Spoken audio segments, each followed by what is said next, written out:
الحمد لله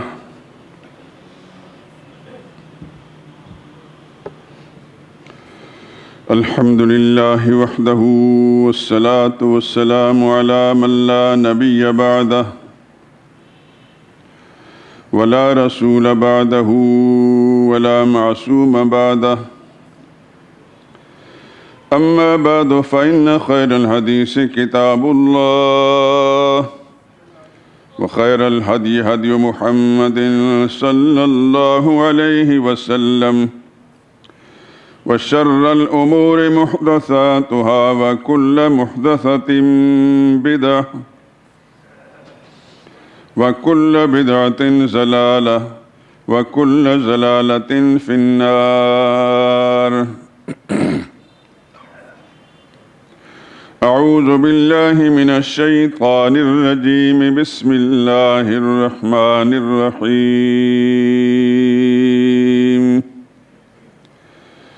والمؤمنون والمؤمنات بعضهم أولياء بعض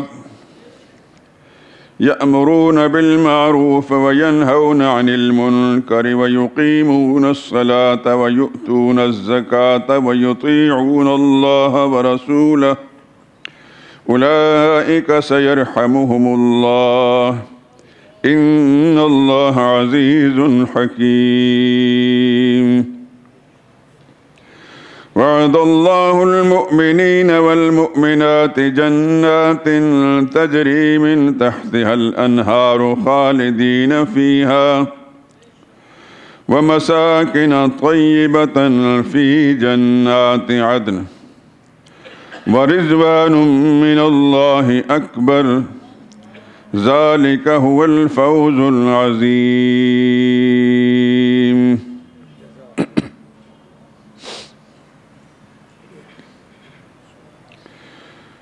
اور مومن مرد اور مومن عورتیں ایک دوسرے کے رفیق ہیں، اچھے کام کرنے کو کہتے ہیں اور بری باتوں سے منع کرتے ہیں، اور نماز پڑھنے اور زکوٰۃ دینے اور اللہ اس کے رسول کی اطاعت کرنے کا کہتے ہیں. یہی لوگ ہیں جن پر اللہ رحم کرے گا. بلا شبہ اللہ غالب ہے، یقیناً اللہ عزت والا ہے، حکمتوں والا ہے.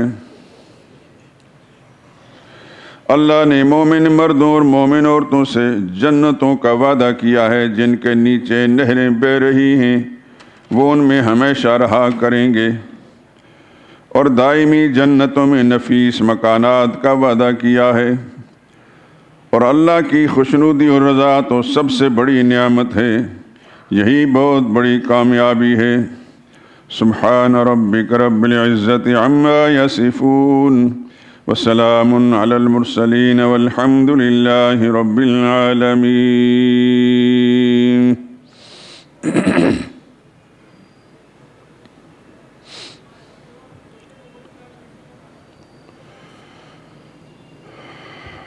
درود پاک پڑھ لیں. اللهم صل على محمد وعلى آل محمد كما صليت على إبراهيم وعلى آل إبراهيم إنك حميد مجيد. اللهم بارك على محمد وعلى آل محمد كما باركت على إبراهيم وعلى آل إبراهيم إنك حميد مجيد.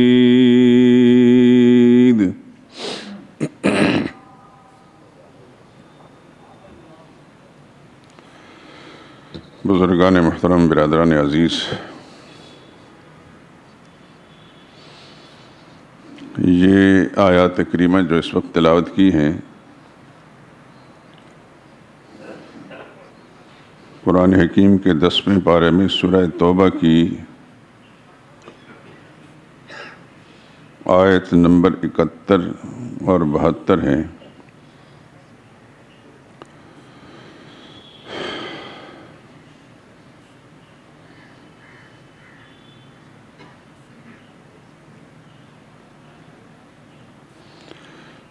ان آیات میں خالق کائنات نے مومن مردوں اور عورتوں کی خوبیوں اور ان کے کردار کا ذکر کیا کہ مومن کی شان یہ ہے یأمرون بالمعروف وینہون عن المنکر ویقیمون الصلاة ویؤتون الزکاة ویطیعون اللہ ورسولہ. 3 خصلتیں بیان کی ہیں. ایک تو امر بالمعروف اور نہی عن المنکر.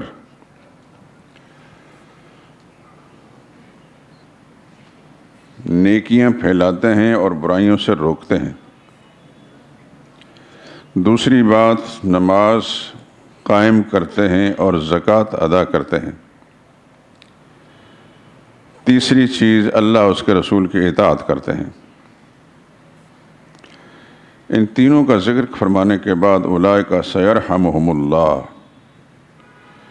یہ وہ لوگ ہیں جن پر اللہ مہربانی فرمائے گا. یہ اللہ کی مہربانیوں کے حقدار اور مستحق ہیں.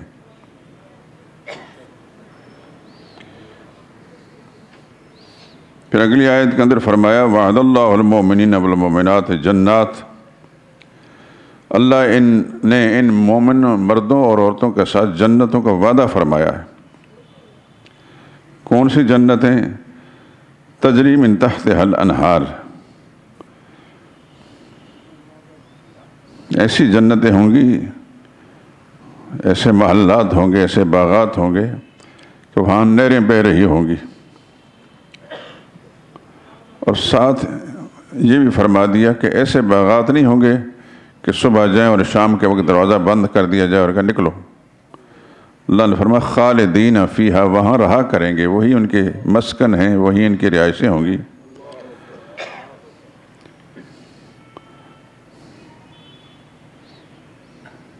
فی جنات عدن، دائمی رہنے والی جنتوں کے اندر ان کی رہائشیں ہوں گی. اور اس کے بعد ایک اور جملہ فرمایا جو سارے قرآن کریم کے اندر عجیب بات ہے، وَرِضْوَانٌ مِّنَ اللَّهِ اکبر. اس کے بعد اللہ اپنی رضا کا پروانہ دیں گے، سرٹیفکیٹ دیں گے، اور جو سب سے بڑی چیز ہے. ایک دوسری حدیث کا مضمون مجھے یاد پڑتا ہے کہ اہل جنت کو جب جنتوں میں پہنچا دیا جائے گا اور وہاں کی نعمتیں جو اللہ پاک نے اہل جنت کے لیے تیار فرمائی ہیں، ایک ایک ان کو نصیب ہوگی، جن کا اس دنیا میں انسان تذکرہ پڑھ تو سکتا ہے لیکن ان کا تصور نہیں کر سکتا، کیونکہ اس دنیا میں ایسی چیزیں ہیں ہی نہیں.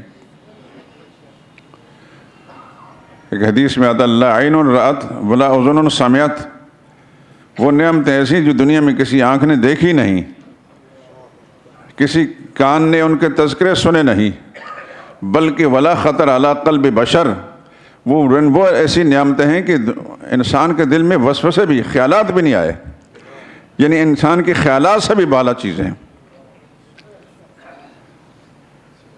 تو اہل جنت کو ساری نعمتیں دینے کے بعد اللہ فرمائیں گے راضی ہو، خوش ہو. تو عرض کریں گے یا اللہ جس کا ہم تصور نہیں کر سکتے تھے وہ تو انہیں نعمتیں دے دی، اس کے بعد پھر خوش نہ ہونے کی وجہ ہو سکتی ہے. اللہ فرمائیں گے اب میں تمہیں اس سے زیادہ بڑی نعمت دیتا ہوں، اب میں اپنی رضا کا پروانہ تمہیں دیتا ہوں، لا اسخط علیکم بعدی ابدا، اس کے بعد کبھی ناراض نہیں ہوں گا. اس لیے قرآن حکیم کی آیت میں وَرِضْوَانٌ مِّنَ اللَّهِ اکبر، اللہ کی رضا اور خوشنودی یہ سب سے بڑی نعمت ہے.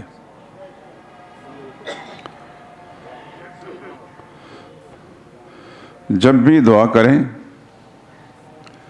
اللہ توفیق دے. خدا نے جس بھی کام کرنے جو نیک کام ہے توفیق بخشی ہے، اسی کی توفیق سے سب کچھ. دنیا کا کوئی انسان نہیں کہہ سکتا کہ یہ میرا کمال ہے. اگر کوئی اچھائی ہے تو صرف اللہ کا انعام ہے. تو اس پر پھر خدا سے یہ دعا مانگی یا اللہ تو راضی بھی ہو جا. یہ بظاہر یہ بات سمجھ میں نہیں آتی، لیکن اس وقت سمجھ میں آئے گی جب اللہ سے ملاقات ہوگی. یا اللہ تو راضی بھی ہو جا، کیونکہ یہ جو آیت ہے وَرِضْوَانٌ مِّنَ اللَّهِ اکبر، ہر وہ چیز ذات باری کی طرف منسوب ہے، اس کے لیے اکبر کا لفظ قرآن میں آتا ہے۔ وَلَذِكْرُ اللَّهِ اکبر، اللہ کا ذکر بھی سب سے بڑی چیز ہے۔ وَرِضْوَانٌ مِّنَ اللَّهِ اکبر، اللہ کی رضا اور خوشنودی بھی سب سے بڑی چیز ہے۔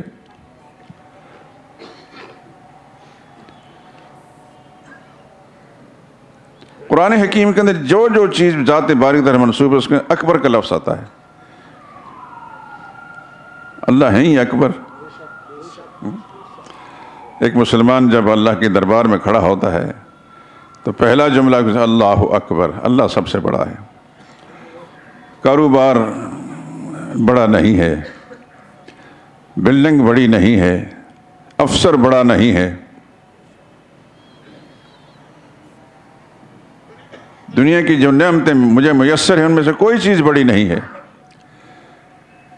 میرا گھر بار، میرا خاندان، میرا قبیلہ، میری پارٹی، کوئی چیز بڑی نہیں۔ اللہ اکبر، اللہ سب سے بڑا ہے۔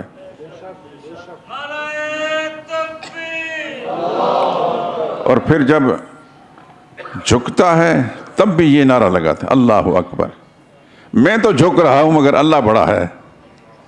یہ جھکنا میری صفت ہے، میری خصلت ہے، اللہ بڑا ہے۔ رکوع میں جھکے تو اللہ اکبر، سجدے میں جائے تو اللہ اکبر، اٹھے تو اللہ اکبر۔ آپ نماز میں غور فرمائیں کہ یہ جملہ بار بار اٹھنے بیٹھنے میں اللہ اکبر، اللہ اکبر، اللہ سب سے بڑا ہے۔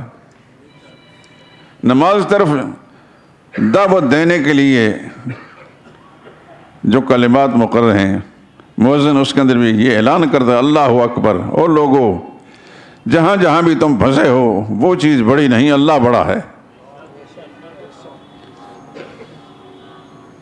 بار بار کہتا اللہ اکبر، اللہ اکبر۔ پھر اللہ کی وحدانیت کی شہادت دیتا ہے، اشہد ان لا الہ الا اللہ، میں گواہی دیتا ہوں، اعلان کرتا ہوں، اقرار کرتا ہوں کہ اللہ کے سوا کوئی عبادت پکار کے لائق نہیں، لیکن ساتھ اپنے عقیدہ رسالت کا بھی اعلان کر دیتا ہے، اشہد ان محمد رسول اللہ، میں اس بات کی گواہی دیتا ہوں بے شک محمد مصطفیٰ اللہ کے رسول ہیں۔ پھر جو اصل مدعا ہے حی علی الصلاح حی علی الفلاح، نماز کی طرف آؤ، اپنے کامیابی کی طرف آؤ۔ پھر کہتا ہے اللہ اکبر، اللہ اکبر، اللہ سب سے بڑا ہے، اللہ سب سے بڑا ہے، لا الہ الا اللہ، اس کے سوا کوئی اور الہ نہیں۔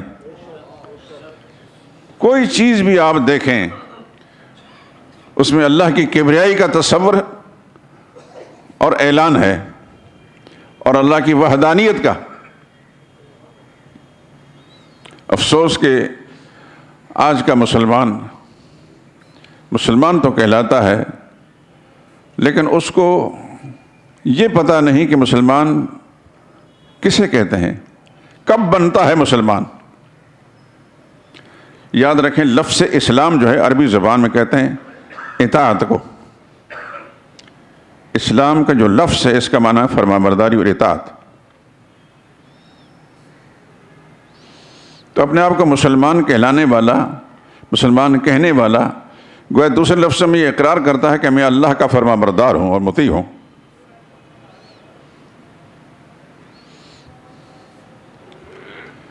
لیکن واقعتاً وہ ہوتا ہے، عملی زندگی کے اندر وہ ہوتا ہے، اپنی غمی اور خوشی کے اندر وہ اللہ کی اطاعت کر رہا ہے، زبان سے کہہ رہا ہے میں مسلمان ہوں، لیکن اس کے اعمال، اس کے رویے، اس کے اس اعلان کا انکار کر رہے ہوتے ہیں۔ کیا ہماری شادیاں مسلمانی کے تقاضے پورے کرتی ہیں؟ ہماری غمی کے جو معاملات ہیں مسلمانی کے تقاضے پورے کرتے ہیں؟ کوئی بھی پہلو لے لیں، ہم صرف کھوکھلے دعوے کرتے ہیں مسلمانی کے، عملی طور پر ہم مسلمان نہیں ہوتے۔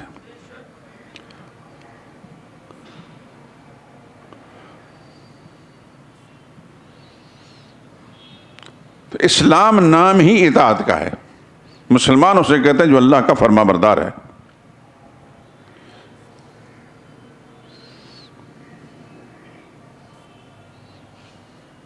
سچ تو یہ ہے کہ آپ ذاتی تجربے میں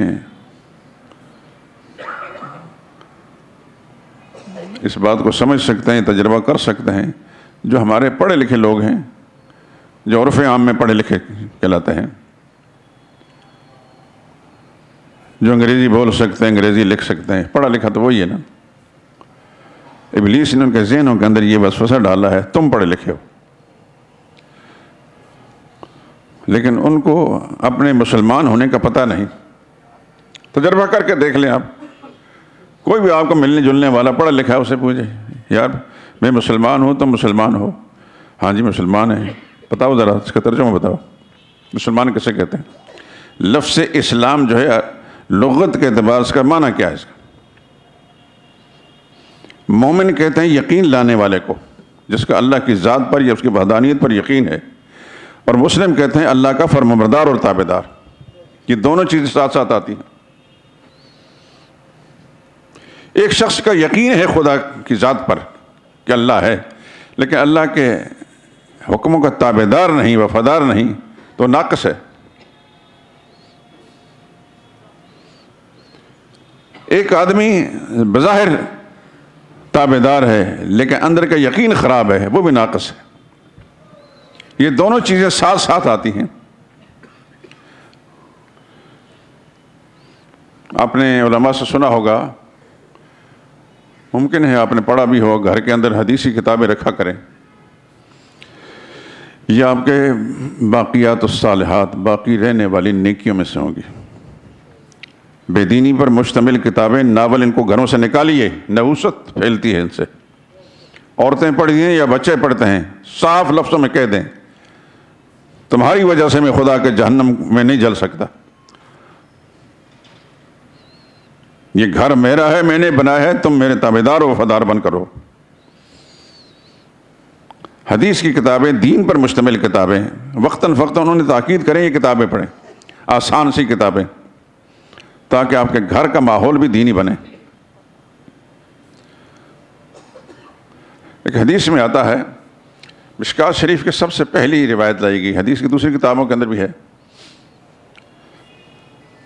سیدنا عبداللہ بن حضرت عمر رضی اللہ تعالیٰ عنہ اس کے راوی ہیں کہ ہم بیٹھے ہوئے تھے حضور صلی اللہ علیہ وسلم کی خدمت میں، اصطلع علینا رجل، اچانک ہمارے سامنے ایک آدمی آیا، لا یعرف منا احد، ہم میں سے کوئی اس کو جانتا نہیں تھا، شدید بیاض الثیاب، بہت صاف ستھرے اجلے کپڑے پہنے ہوئے تھے، ایسا لگتا کہ ساتھ ہی گھر سے نکل کر آیا، سفر کے گرد و غبار اس پر نہیں تھا، شدید السواد الشعر، بڑے کالے بالوں والے، بالکل یکدم جوان،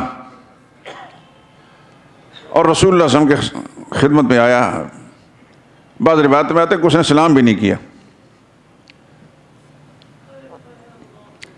تو ہم حضور کے مجلس میں بیٹھے تھے، اس واسطے ہم میں سے کوئی ایسا بے ادب اور گستاخ نہیں تھا کہ فوراً بول پڑے۔ آتا ہی فاسند رکبتہ الی رکبتہ، رسول اللہ صلی اللہ علیہ وسلم کے گھٹنوں کے پاس اس نے گھٹنے لگا کر بیٹھ گیا، ووضع کفہ علی یدہ علی کفہ، اور اس نے اپنے ہاتھ گھٹنوں پر رکھ دیے، علی فخذہ، وضع یدہ علی فخذہ، گھٹنوں پر رکھ لیے۔ بعض محدثین کہتے ہیں کہ اس نے اپنے ہاتھ حضور کے گھٹنوں پر رکھ لیے، لیکن روایت سے ایسا اندازہ نہیں ہوتا، کیونکہ آنے والی شخصیت اپنے آپ کو بالکل اجنبی کے طور پر پیش کر رہی تھی، در حقیقت تھے وہ جبریل امین تھے، کیونکہ صحابہ کرام کو پورے اس وقفے میں پتہ نہ چلا۔ جب وہ چلے گئے تو جو انہوں نے سوالات کیے حضور صلی اللہ علیہ وسلم سے، ان سوالات کے بارے میں حضور نے فرمایا ھذا جبریل، یہ جبریل تھے، اتاکم لیعلمکم دینکم، تمہیں تمہارا دین سکھانے آئے تھے۔ سوال انہوں نے مجھ سے پوچھے، میں نے جواب دیے، اور تم لوگ سن رہے تھے۔ تو یہ پوری حدیث سنانا مقصود نہیں، اس میں دو باتیں جو ہیں، ایک بات اسلام کیا ہے،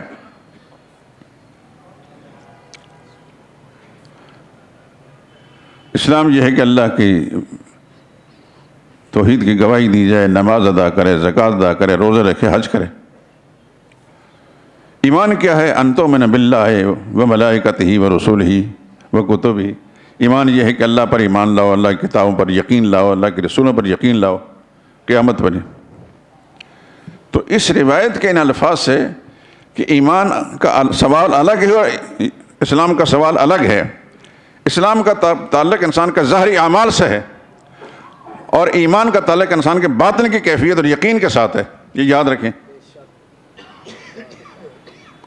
ایمان یقین کی کیفیت کا نام ہے اور اسلام انسان کے ظاہری اعمال جس میں نماز بھی ہے، روزہ بھی ہے وغیرہ ذالک۔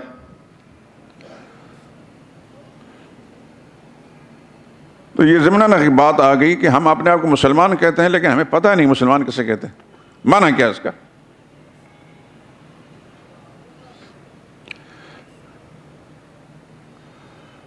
تابعدار کو قرآن حکیم کے ایک سورت کے اندر حضرت ابراہیم علیہ السلام اور ان کے فرزند سیدنا اسماعیل علیہ السلام کا تذکرہ ہے کہ جب وہ سن شعور کو پہنچے، 12-13 سال کی عمر کو پہنچے، سیدنا ابراہیم علیہ السلام نے خواب میں دیکھا کہ میں اپنے بیٹے کو ذبح کر رہا ہوں۔ انہوں نے اپنا وہ خواب بیان کر دیا حضرت اسماعیل سے، یا بنی انی ارا فی المنام انی اذبحک، میں نیند میں دیکھ رہا ہوں کہ تمہیں ذبح کر رہا ہوں، فانظر ماذا تری، تمہاری کیا رائے ہے؟ تو یہ یاد رکھیں کہ نبی کا خواب حکم ہوتا ہے، میرے آپ کے دنیا کے عام انسانوں کی طرح نہیں ہوتا۔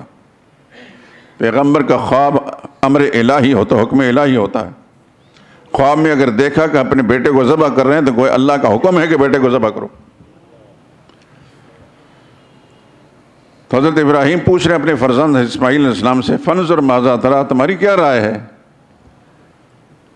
تو حضرت اسماعیل نے جواب دیا، یا ابت افعل ما تؤمر، ابا جان جو اللہ کا آپ کو حکم ملا ہے، وہ سمجھتے تھے کہ اللہ نے ان کو نبی بنانا تھا، پیغمبرانہ خصلتیں پہلے ہی اللہ نے رکھ دیں۔ ان کا میں خواب دیکھ رہا ہوں، ان کا آپ کو اللہ کا امر ہے، وہ کر گزریے جو اللہ کا حکم ہے۔ تو پھر قرآن کریم کے اندر فلما اسلما، لفظ اسلام کا میں من بتا دوں، دونوں باپ بیٹے اللہ کے حکم کے تابعدار بن گئے۔ وَتَلَّهُ لِلْجَبِينِ، تو حضرت اسماعیل کو ابراہیم علیہ السلام نے کروٹ کا بن لٹایا۔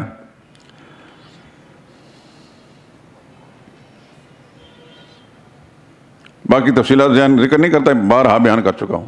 میں لفظ اسلام کا معنی بتا رہا کہ اسلام کا لفظ قرآن کریم کے اندر تابعداری اور وفاداری کے لیے آتا ہے، اور بھی کئی مقام میں ہے۔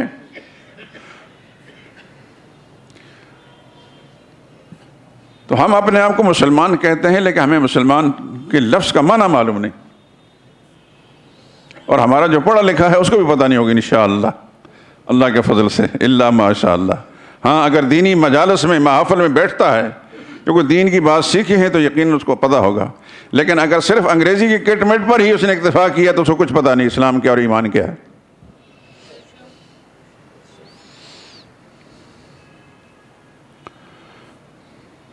چاہے ذہن کے اندر یہ گھمنڈ ہو کہ میں پڑھا لکھا ہوں اور یہ مسجد کا ملا جو ہے اس کو کچھ پتہ نہیں، اس کو ذرا بھی احساس کمتری نہیں کہ میں نے انگریزی نہیں پڑھی اور انگریزی لکھنا نہیں جانتا، انگریزی بولی نہیں جانتا۔ اس نے محمد مصطفیٰ صلی اللہ علیہ وسلم کی پاکیزہ تعلیمات سیکھی ہیں اور اس کو سمجھتا ہے، وہ الحمدللہ اس پر مطمئن ہے، اور اس تعلیم کی برکت سے پروردگار عالم نے اس کو ممبر بیٹھنے کی سعادت نصیب فرمائی ہے۔ یہ پیغمبر صلی اللہ علیہ وسلم کی تعلیمات کی برکت ہیں، یہ ہمارا کمال نہیں، یہ ہمارے وجود کا کمال نہیں، ہمارا نسلی کمال نہیں، ہمارا نسبی کمال نہیں، پیغمبر صلی اللہ علیہ وسلم کی وہ تعلیم جو کتاب و سنت کی شکل میں سیکھی ہے اس کی کمال ہے، اس کی برکت سے مسجد کے اندر آ کر ہم ممبر پر بیٹھ جاتے ہیں اور مسلمان آ کر ہماری بات سنتے ہیں۔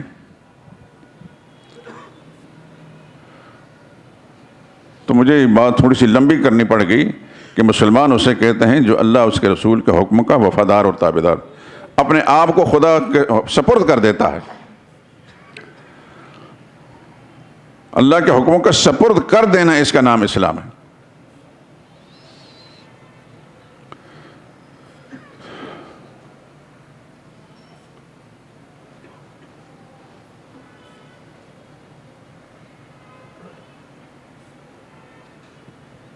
تو مومن کی نشانی یہ بیان کی،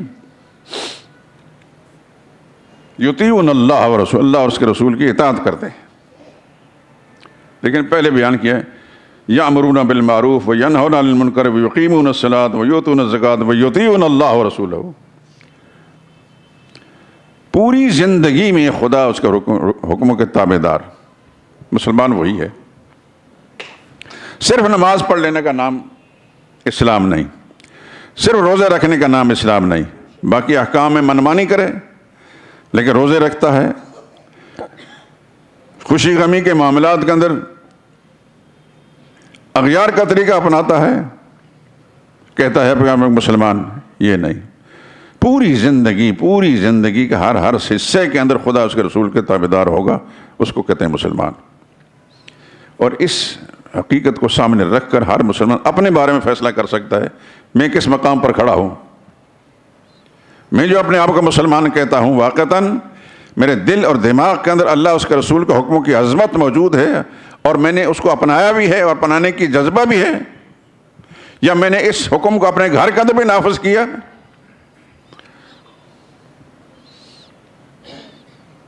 تو ہر انسان جلدی ہی فیصلہ اپنے بارے میں کر سکتا ہے، اور خدا نخواستہ اگر کوئی کمی ہے تو پھر اپنی اصلاح کی کوشش کرے، قبل اس کے کہ موت کی ہچکی لگے اس سے پہلے اصلاح کی کوشش کرے۔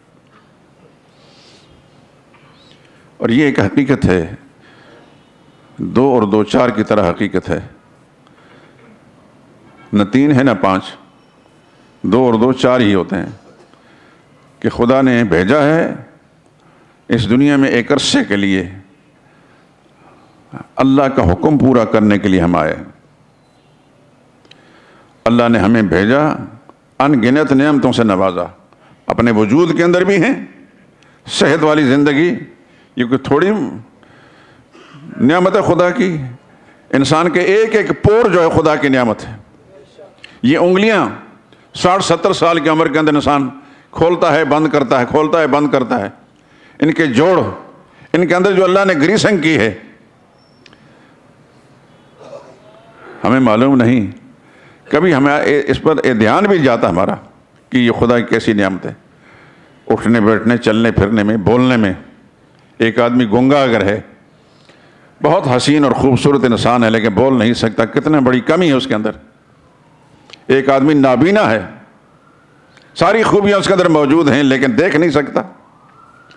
ہم چھوٹے چھوٹے طالب علم تھے، جب بسوں میں بیٹھتے تھے تو مانگنے کے لیے کچھ لوگ آتے، اکھاں والے ہو، اکھاں بڑی نعمت نے، اکھ ہے تے لکھ ہے، اکھ نہیں تے ککھ نہیں۔ یقیناً خدا کی بڑی نعمت ہے، اور اس کی نعمت کا اندر کس کا تذکرہ کریں؟ خدا کی قسم، آنکھ کی پتلی اتنی باریک سی ہے کہ اس میں سوراخ کر کے چاول کا دانہ ڈالیں تو شاید وہ نہ سما سکے، لیکن اس کے اندر خدا نے کیسی صلاحیت دیکھنے رکھی کہ اتنا بڑا جہان ہم دیکھتے ہیں اور نظر آتا ہے۔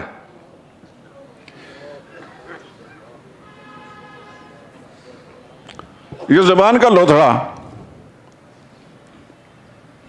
ہر بولنے والے کے منہ میں ہے اور ہر گونگے کے منہ میں ہے۔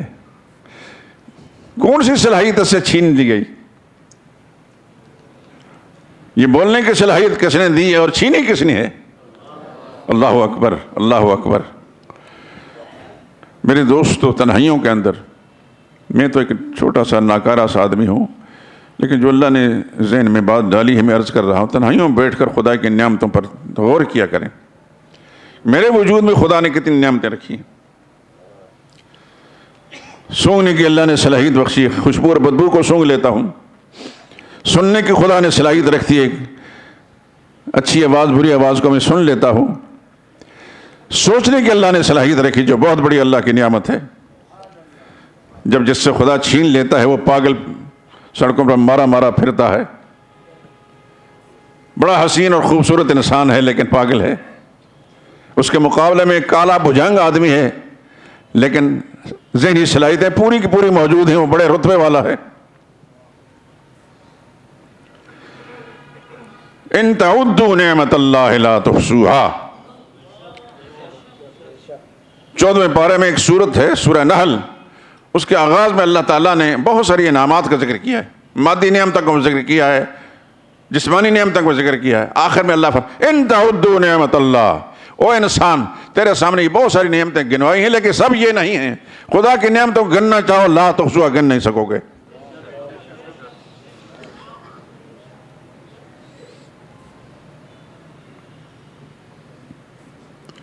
یہی وجود ہے انسان کا. اس وجود میں خدا نے کتنی نعمتیں رکھی ہیں انسان بعض اوقات بیان بھی نہیں کر سکتا. دل کی دھڑکن بند ہوتی ہے تو مر جاتا ہے انسان. ہماری دل کی دھڑکنیں چل رہی ہیں، کتنے خدا کے انعامات ہیں.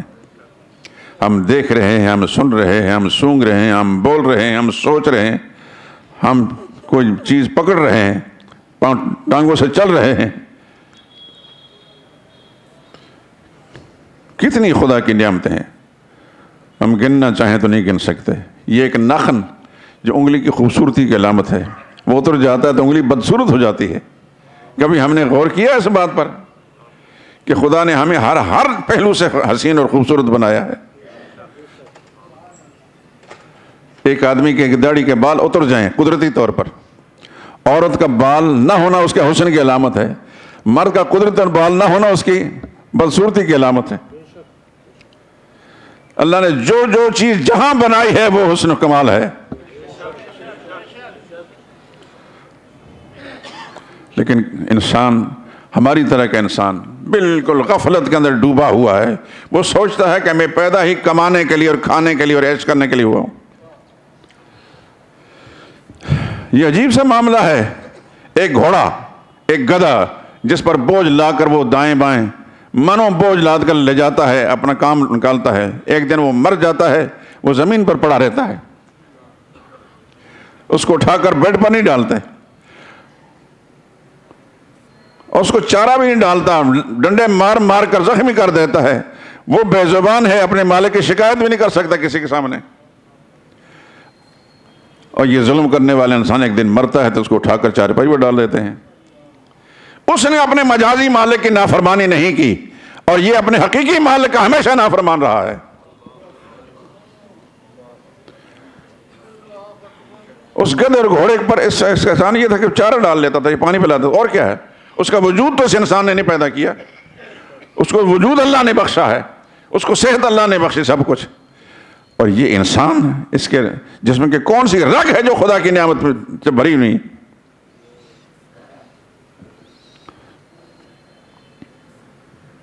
قرآن کہتا ہے وَلَقَدْ زَرَعْنَا لِجَهَنَّمَ كَثِيرًا مِنَ الْجِنِّ وَالْإِنسِ.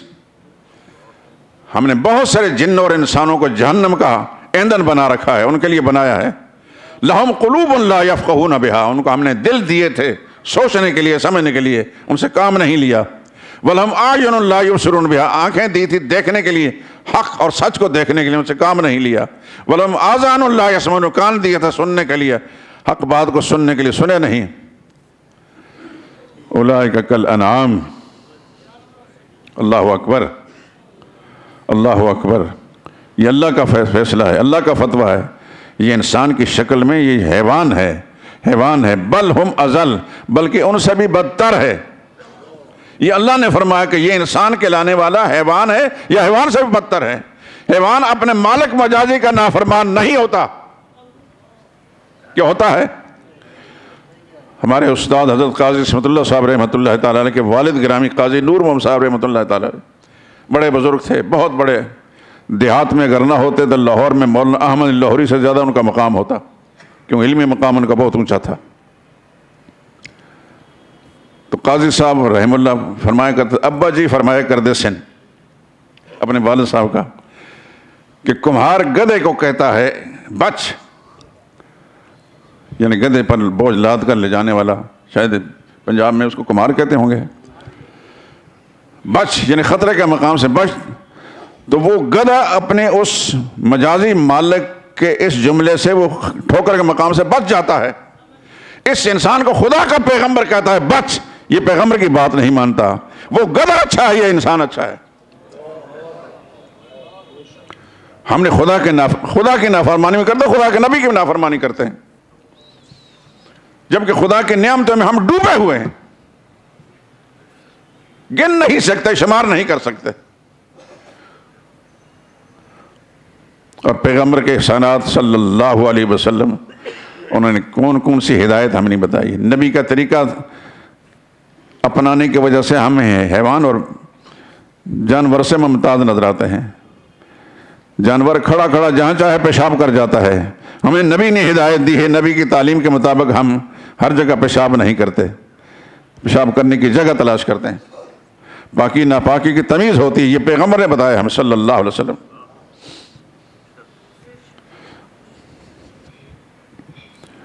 نبی کی تعلیم ہے کہ بیٹھ کر کھانا ہے، جو نبی کی تعلیم نہیں جانتا وہ حیوانوں کی طرح کھڑا کھڑا کھاتا ہے، چل پھر کر کھاتا ہے۔ حضور صلی اللہ علیہ وسلم کے ایک لیپالک سیدہ ام سلمہ رضی اللہ تعالیٰ عنہ حضور صلی اللہ علیہ وسلم کی زوجہ مطہرہ ام المومنین ہیں، بڑی شان کی رسول اللہ صلی اللہ علیہ وسلم کی زوجہ مطہرہ ہیں۔ حضور صلی اللہ علیہ وسلم کی جو ازواج مطہرات بڑی لائق اور فائق رہی ہیں، سیدہ خدیجہ کا تو مقام الگ ہے، اس کے بعد حضرت عائشہ ہیں، حضرت حفصہ ہیں اور حضرت ام سلمہ ہیں رضی اللہ تعالی عنہن۔ یہ بہت لائق اور با کمال تھے، ان کی خوبیاں اور کمال۔ دعا کریں کہ اللہ تعالیٰ مجھے کام کرنے کی مکمل توفیق دے۔ حضرت حفصہ پر تذکرہ لکھ رہا ہوں، بار بار رکتا ہے، بار بار لکھتا ہوں پھر رکتا ہے، تو مجھے امید اللہ کی رحمت سے ہے کہ اگر میں مکمل کر گیا کتاب آپ کے ہاتھ میں آئے گی تو انشاءاللہ آپ پڑھ کے محظوظ بھی ہوں گے، امہات المومنین کے مرتبہ مقام سے بھی واقف ہوں گے اور میری دعائیں بھی نکلیں گی انشاءاللہ۔ تو حضرت ام سلمہ رضی اللہ تعالی عنہ جب بیوہ ہوئیں حضرت عبداللہ بن اسد ان کے شوہر جو ابو سلمہ تھے، یہ ام سلمہ ایک بیٹے کا نام تھا، تو اس بیٹے کی وجہ سے یہ ام سلمہ کہلائیں، اور ان کے شوہر ابو سلمہ وہ رسول اللہ صلی اللہ علیہ وسلم کے پھوپھیزاد بھی تھے اور بڑے رتبے کے صحابی تھے، خدا کی ارب ہار رحمت نازل ہوں۔ جب یہ بیوہ ہوئیں تو بہت پریشان تھیں کہ انہیں اندازہ نہیں تھا کہ ابو سلمہ جیسا مجھے پھر کہاں مل سکتا ہے، اس قدر افسردہ اور پریشان تھی۔ جب سرور عالم صلی اللہ علیہ وسلم نے نکاح کا پیغام بھیجا تو پھر ان کو حضور صلی اللہ علیہ وسلم نے جب پریشان تھی نا تو ان کو ایک دعا بتائی، اللہم اجرنی فی مصیبتی، یا اللہ مصیبتوں کے اندر مجھے اجر عطا فرما اور مصیبتوں سے نجات عطا فرما، وَخْلُفْ لِي خَيْرًا مِّنْهَا، یہ آپ کے لیے بھی ہے کہ یا اللہ ہمیں بہتر متبادل عطا فرما۔ ام سلمہ فرماتی ہیں کہ میں حضور صلی اللہ علیہ وسلم کے یہ فرمان کو سن کر دعا پڑھتی تھی، لیکن دل میں سوچتی تھی کہ ابو سلمہ سے اچھا بھی مجھے شوہر کبھی مل سکتا ہے۔ اور جب نبی کریم صلی اللہ علیہ وسلم نے ان کو پیشکش فرمائی تو پھر سمجھ آئی کہ مجھے رسول اللہ صلی اللہ علیہ وسلم کی اس دعا کا سمجھ میں آیا، وَخْلُفْ لِي خَيْرًا، یقیناً ابو سلمہ بڑا انسان تھا لیکن کہاں محمد مصطفیٰ صلی اللہ علیہ وسلم۔ تو ان کے جو بچے حضرت ام سلمہ کے ساتھ آئے، ان میں سے ایک بچہ حضور صلی اللہ علیہ وسلم کی گود میں بیٹھا ہوا کھانا کھا رہا تھا۔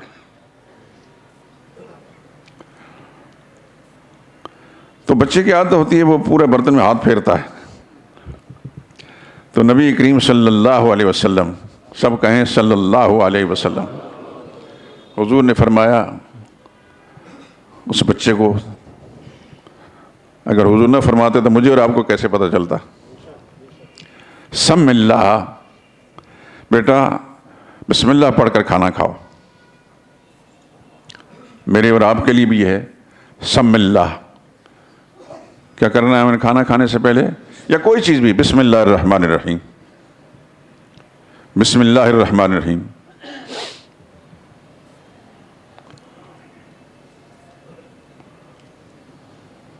بسم اللہ علی برکت اللہ نہیں، میں سوچتا تھا کہ آپ بولیں گے، بولے نہیں، وہ کسی حدیث کی کتاب میں نہیں۔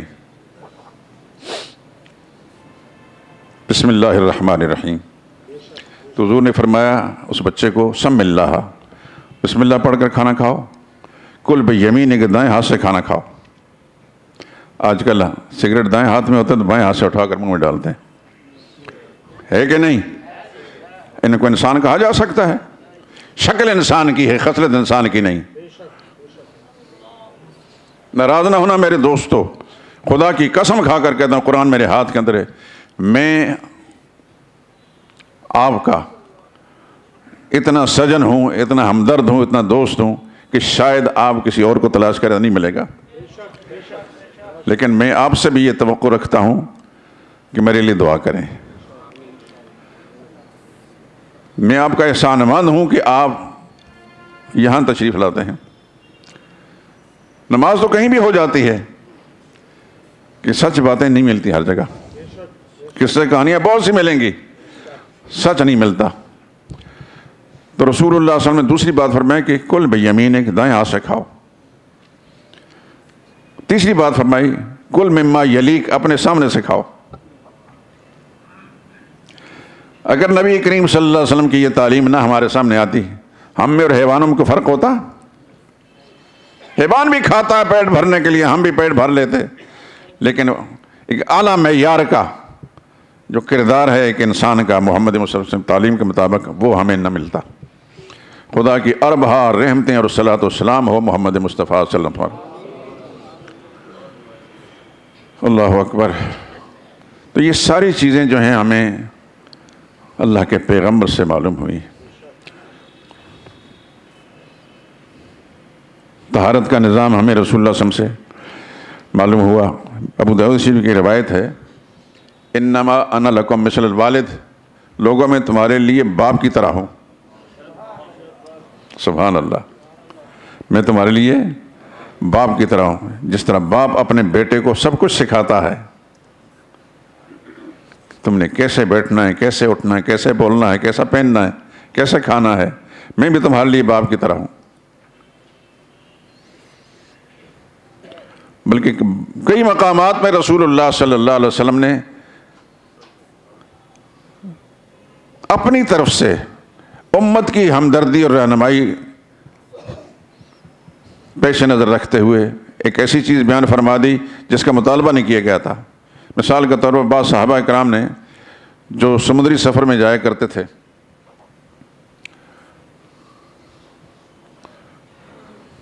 تو ہماری طرح تو تھے نہیں کہ گھر سے باہر نکلے تو نمازیں گول۔ صحابہ نے پوچھا یا رسول اللہ، سمندر کے اندر سب کچھ پھینکا جاتا ہے، پاک ناپاک چیزیں، مردار حیوان بھی ہوتے ہیں، تو ہمیں نماز کی ضرورت پڑتی ہے، تو اس وقت ہم سمندر کے اندر ہوتے ہیں، تو کیا سمندری پانی پاک ہے؟ تو حضور صلی اللہ علیہ وسلم نے فرمایا ہوا الطہور ماؤہ، پانی پاک ہوتا ہے۔ ہوا الطہور ماؤہ، سمندر کا پانی پاک ہوتا ہے، لیکن ایک چیز تم نے سوال نہیں کیا، میں بتا دیتا ہوں، تمہیں ضرورت پڑے گی، والحل میتتہ، اس کا شکار بھی تمہارے لیے حلال ہے۔ تو پیغمبر خدا صلی اللہ علیہ وسلم پر خدا کی کھربوں صلاۃ و سلام ہو۔ کس کس خوبی کا ذکر کریں، امت کے لیے، انسانیت کے لیے کیا کیا انہوں نے ہدایت کے نقشے چھوڑے ہیں۔ اگر حضور صلی اللہ علیہ وسلم کی پاکیزہ تعلیمات نہ ہوتی تو ہم ایسا نہ ہوتے، نہ ہمیں پاکی پلیتی کی تمیز نہ ہوتی، حلال و حرام کا فرق نہ سمجھتے، اپنے بیگانے کا فرق نہ آتا، بیوی کا اور بیٹی کا فرق نہ سمجھ آتا۔ محمد مصطفیٰ صلی اللہ علیہ وسلم کی پاکیزہ تعلیمات قرآن کی شکل میں ہمارے سامنے، حرمت علیکم امہاتکم و بناتکم، چوتھے پارے کے آخری صفحے پر آخری رکوع کے اندر یہ سارا جو محرمات ہیں کہ فلاں بھی تم پر حرام ہے، فلاں بھی حرام ہے، فلاں بھی حرام ہے، فلاں بھی حرام ہے۔ اگر ہم پر قرآن نہ نازل ہوتا تو ہمیں پتہ ہوتا؟ رسول اللہ صلی اللہ علیہ وسلم سے پہلے زمانہ جاہلیت میں لوگ اپنی باپ کی منکوحہ کے ساتھ شادی کر لیتے تھے، لیکن نبی کی پاکیزہ تعلیمات نے آ کر اس پاکیزگی کا سبق سکھا دیا۔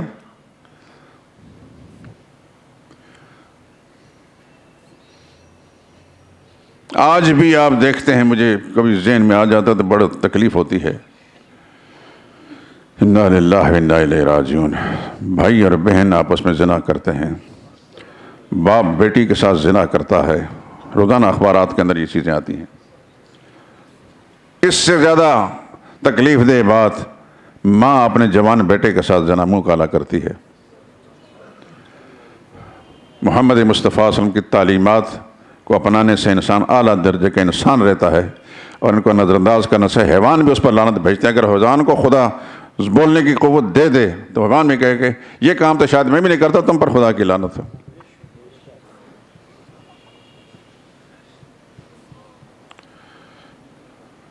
رضائی بین یہ شریعت نے حرام قرار دی ہے۔ جس لڑکی نے کسی لڑکے کے ساتھ ایک ماں کا دودھ پیا ہے، اس کی رضائی بہن ہے، محرمات ابدیہ کی طرح ہے وہ۔ جو سگی بہن اس پر حرام ہے، اس طرح رضائی بہن بھی حرام ہے، رضائی ماں بھی اس پر حرام ہے۔ میں نے حوالہ دے دیا، قرآن حکیم 4 پارے کے آخر میں دیکھ لیں، بہت ساری محرمات کا ذکر ہے۔ وَأَن تَجْمَعُوا بَيْنَ الْأُخْتَيْنِ، دو بہنوں کو اکٹھا نکاح میں نہیں لا سکتے، یہ بھی قرآن کریم کے فیصلے سے پتہ چلا۔ بات عرض کر رہا تھا، بات سے بات نکلتی ہے، معاملہ کہیں اور پھیل جاتا ہے۔ پچھلے جمعے میں نے آپ حضرات کے سامنے نماز کے بارے میں کچھ باتیں کہی تھیں، یاد ہے کہ نہیں؟ نماز کی اہمیت، رسول اللہ صلی اللہ علیہ وسلم کا یہ فرمان بھی شاید سنایا تھا، حضور نے فرمایا لا صام فی الاسلام الا من لا صلاۃ له، جو شخص نماز ادا نہیں کرتا اس کا اسلام سے کوئی تعلق نہیں ہے۔ یہ بات کو ذہن نشین فرما لے میرے دوستو، یہ میری بات نہیں، دنیا کے کسی مفتی عالم کی بات نہیں ہے، امام الانبیاء صلی اللہ علیہ وسلم کا فرمان ہے۔ اس شخص کا اسلام سے کوئی تعلق بھی نہیں جو نماز نہیں پڑھتا۔ ہمارے معاشرے کے اندر کتنے لوگ بے نمازی ہیں، خود ہمارے گھروں کے اندر، ہمارے ملنے جلنے والوں کے اندر۔ نبی فرمایا اس کا اسلام سے کوئی تعلق نہیں، ہم کہتے ہیں یہ مسلمان ہیں۔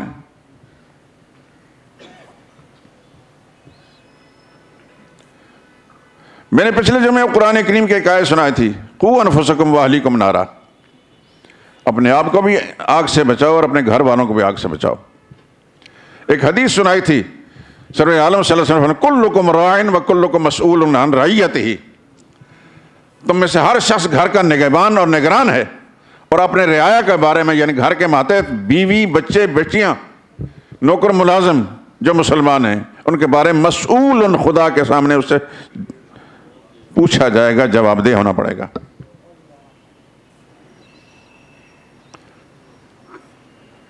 بعض اوقات کوئی چیز ہم سنتے ہیں نا، دل ہمارا نہیں کرتا کہ یہ میں کروں۔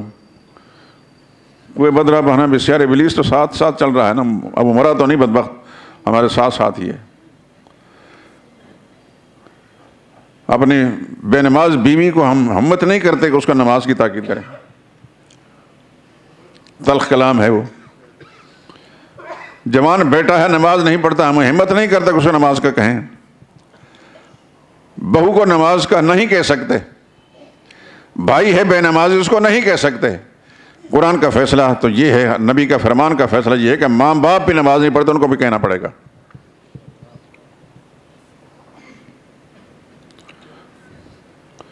قرآن کریم نے ہمیں ابراہیم علیہ السلام کی تعلیم دلائی۔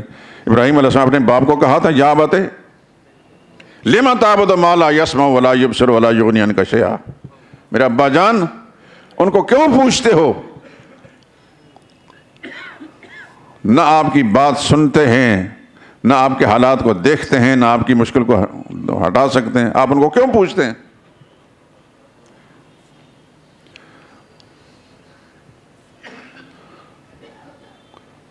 اور یہ بھی فرمایا اتبعنی اہدک صراطا سویا، ابا جان میرے پیچھے چلیں، میں آپ کو سیدھا راستہ دکھاؤں گا۔ شاید اس زمانے کے اندر کہا یہ بڑی گستاخی اور بڑی بے ادبی ہے، باپ کو کہتا ہے کہ میرے پیچھے چلو۔ میرے دوستوں، ماں باپ ہو سکتا ہے، خدا کرے کہ سب کے ماں باپ نماز پڑھتے ہوں، لیکن خدا نخواستہ اگر ایسا نہیں ہے تو ان کو ادب ملحوظ رکھ کر ان کو نماز کی تاکید کریں۔ وہ گالیاں دیتے ہیں تب بھی تاکید کریں، وہ تھپڑ مارتے ہیں تب بھی تاکید کریں۔ ان کو جہنم سے بچانا ہے۔ سب سے بڑی ان کی ہمدردی یہ ہے، ان کی گالیاں سن لیں، ان کی سختیاں تلخیاں سن لیں، لیکن ان کو کہیں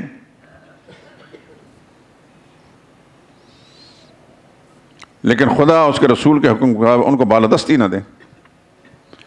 اب سن چکے ہیں اسی مجلس کے اندر کئی دفعہ میں ان کا حضرت مصعب بن عمیر رضی اللہ تعالیٰ عنہ مکہ شہر کا ایک بڑا امیر زادہ تھا، امیر ماں کا بیٹا تھا، ایک جوڑا جب پہناتی تھے دوبارہ وہ جوڑا نہیں پہنتا تھا، اتنا امیر تھا۔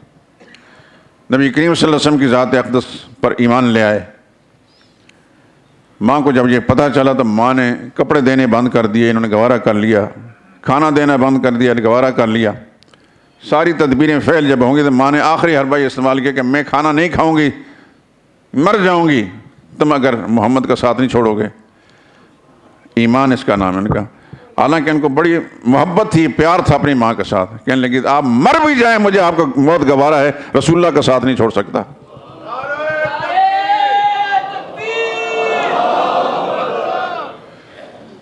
ماں باپ کا ادب احترام بھی ہمیں وہ جو رسول اللہ نے سکھایا وہی ہے، لیکن اس کے اندر یہ بھی ہے کہ خدا کا حکم پہنچانے میں دیر نہ کریں، اس کے اندر ہچکچاہٹ محسوس نہ کریں۔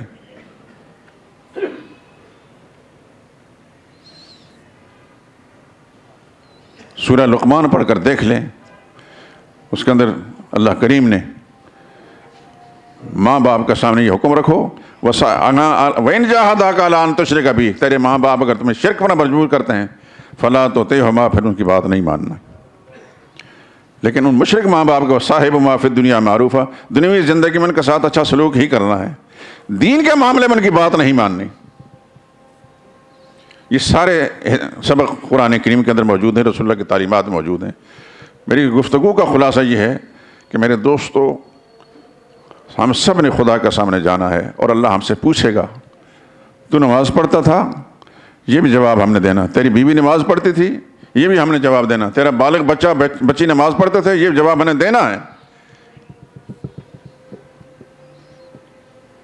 تیرا نوکر ملازم جو تیری ہر بات مانتا تھا، کیا تو نے اس کا نماز کا کہا؟ یہ سب کچھ جواب دینے پڑیں گے میرے دوستوں۔ بات بڑی تلخ ہے، تکلیف دہ ہے، لیکن یہ ساری چیزیں ہمارے سامنے آئیں گی۔ اللہ اکبر۔ میں ایک حدیث کا مضمون آپ کو سنا کر بات ختم کرتا ہوں۔ جو شخص نماز کی حفاظت کرتا اللہ 5 طرح اس کا اکرام فرماتے ہیں۔ پہلی بات، رزق کی تنگی خدا دور کر دیتے ہیں۔ دوسری بات، قبر کا عذاب ہٹا دیا جاتا ہے۔ تیسری، قیامت کے روز اعمال اس کے دائیں ہاتھ میں ملیں گے۔ اور چوتھی بات، پل صراط سے بجلی کی طرح گزر جائے گا۔ اور پانچویں بات، حساب و کتاب سے خدا اس کا محفوظ رکھیں گے۔ لیکن اگر خدا نخواستہ نماز کا اہتمام نہیں کرتا، سستی کرتا ہے، اس کے کئی طرح کے خدا کے عذاب ہوں گے۔ ایک دنیوی عذاب، زندگی میں برکت نہیں رہتی، نیکوں کا نور اس کے چہرے سے ہٹا دیا جاتا ہے۔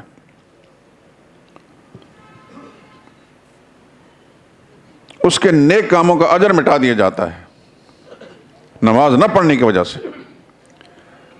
مثال کا تو صدقہ خیرات کرتا ہے، لوگوں کے کام آتا ہے، لیکن نماز نہیں پڑھتا تو مت سمجھا کہ یہ نیکی ہے۔ اللہ تعالیٰ نماز نہ پڑھنے کی وجہ سے وہ ساری نیکی اس کے ضائع کر دیتے ہیں، اس کی دعائیں قبول نہیں ہوتی۔ نیک بندوں کی دعاؤں میں اس کا حصہ نہیں رہتا۔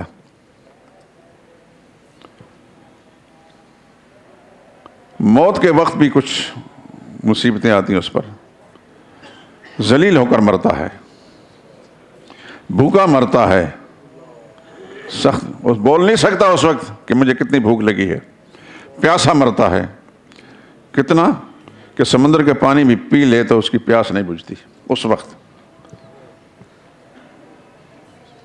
اور قبر کا عذاب، قبر اس پر تنگ کر دی جاتی ہے کہ اس کی پسلیاں ایک دوسرے میں گھس جاتی ہیں۔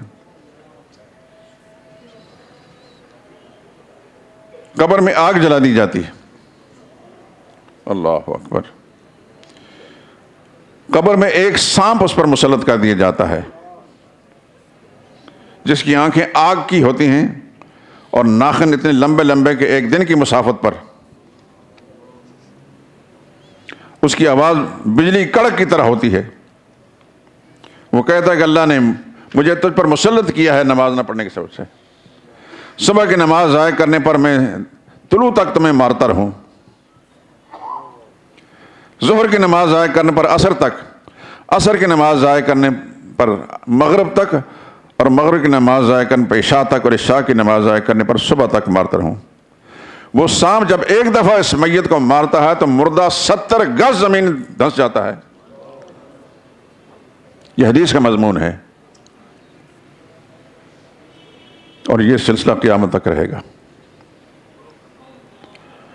اور قیامت کے دن کا عذاب، قیامت میں عذاب سخت، حساب سختی سے لیا جائے گا۔ اس پر اللہ کا سخت قہر و غضب ہوگا، غصہ ہوگا، اور جہنم میں داخل کر دیا جائے گا۔ میرے دوستو، یہ حدیث میں نے نماز مصطفیٰ کے اندر بھی لکھی ہے، جس کے پاس بھی اس کو غور سے دیکھ لے، پڑھ لے اس کو۔ مکہ معظمہ میں ایک عالم گزرے ہیں، ابن حجر مکی رحمۃ اللہ تعالی علیہ۔ انہوں نے ایک کتاب لکھی، اس میں وہ تمام گناہوں کے جتنی بھی سزائیں ہیں ان کا تذکرہ کیا ہے، اس کے اندر اس کا بھی ذکر کیا ہے۔ اس کتاب کا نام الزواجر ہے۔ تو میرے دوستو، آپ حضرات ماشاءاللہ اس پہلو سے بہت خوش نصیب ہیں کہ ہمیشہ آپ کو سچ سننے کا موقع ملتا ہے، لیکن اس بات کو میں بار بار جو پچھلے جمعے میں کہا تھا اور اب بھی میں نے آپ سے اس کا اعادہ کر دیا کہ اپنی ذمہ داریوں کو سمجھیں، صرف اپنی ذات تک نہیں، اپنے متعلقین تک بھی۔ جو حضرات دکاندار ہیں وہ دیکھیں، آپ کے دکان کا تو ملازم جو ہے مسلمان نماز پڑھتا ہے، نماز نہیں پڑھتا تو اس کے نماز پڑھنے کی نحوست آپ کے کاروبار پر پڑتی ہے، وہ برکت خدا چھین لیتا ہے۔ مارکیٹوں کے اندر جتنے حضرات ہیں ان سے دوستوں سے درخواست کرتا ہوں کہ آپس میں مل کر مارکیٹ آپ ایک اہتمام کریں کہ نمازوں کے وقت دکانیں بند رہیں، پھر اس کا انشاءاللہ نتیجہ دیکھیں گے، اس کی برکتیں دیکھیں گے آپ۔